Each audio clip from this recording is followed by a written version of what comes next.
नमस्कार दोस्तों, आज हम आपको गीता जयंती के विशेष अवसर पर मोक्षदा एकादशी की कथा का श्रवण कराते हैं।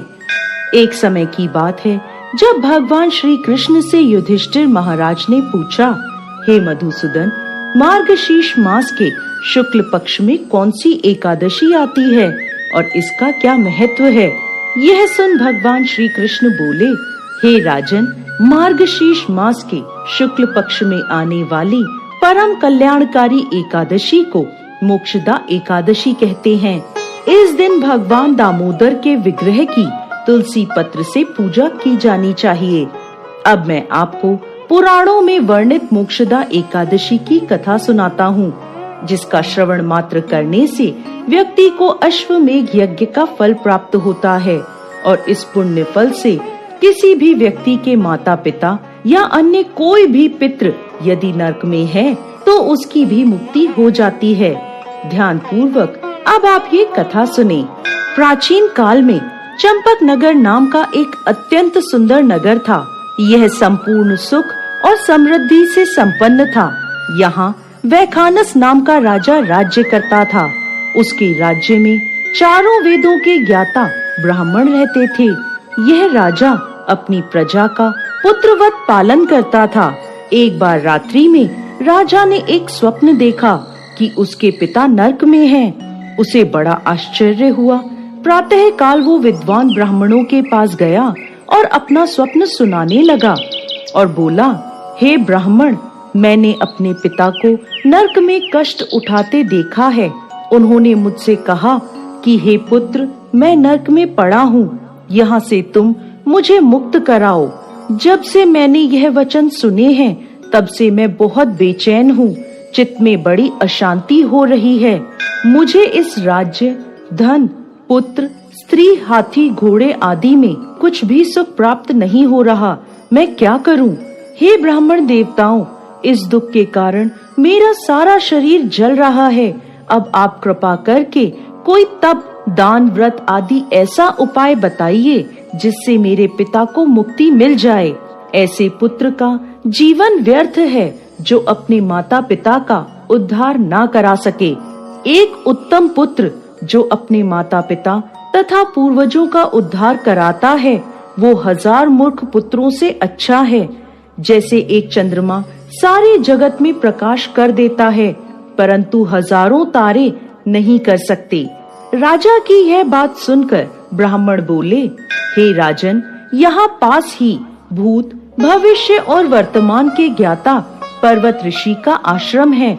आपकी समस्या का हल वो जरूर करेंगे। यह सुनकर राजा मुनि के आश्रम पर गया। उस आश्रम में अनेक शांतचित योगी और मुनि तपस्या कर रहे थे। उसी जगह पर्वत मुनि बैठे थे। राजा ने मुनि को प्रणाम किया। मुनि ने राजा से कुशल क्षेम के समाचार लिए। आगे राजा ने कहा, महाराज, आपकी कृपा से मेरे राज्य में सब कुशल मंगल है, लेकिन अकस्मात मेरा चित्त अत्यंत अशांत होने लगा है।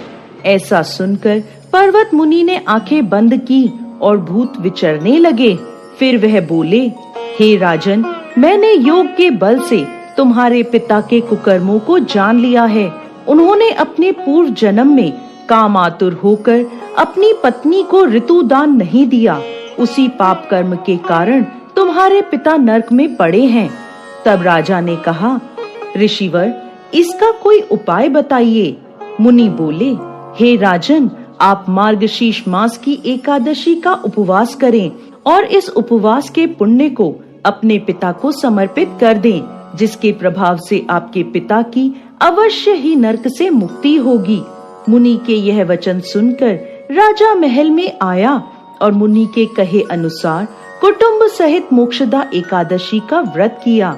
इसके उपवास का पुण्य उन्होंने अपने पिता को अर्पण कर दिया, जिसके प्रभाव से राजा के पिता को मुक्ति मिल गई और स्वर्ग में जाते हुए वो अपने पुत्र से कहने लगे, हे पुत्र, तेरा कल्याण हो। यह कहकर वो स्वर्ग चले गए।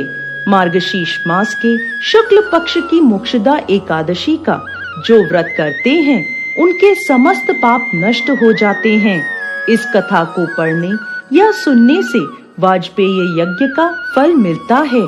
यह व्रत चिंतामणि के समान सब कामनाएं पूर्ण करने वाला तथा मोक्ष देने वाला है। गीता के महात्म्य में शंकराचार्य जी ने बताया है, यदि कोई व्यक्ति एक ही ईश्वर की पूजा करना चाहे तो वह देव की पुत्र श्री कृष्ण की करे, और यदि कोई व्यक्ति एक ही ग्रंथ पढ़ना चाहे तो वह श्री कृष्ण की भगवत गीता को पढ़ सकता है। जिस दिन यह भगवत गीता सुनाई गई थी वह दिन था मोक्षदा एकादशी का। इस दिन भगवान श्री कृष्ण ने अर्जुन को भगवत गीता का उपदेश प्रदान किया था। इस एकादशी के दिन को गीता जयंती के नाम से भी जाना जाता है। इस दिन का विशेष महत्व यह है कि इस दिन भगवत गीता ग्रंथ और संदेश का दान अधिक से अधिक लोगों को करना चाहिए। जय श्री हरि विष्णु।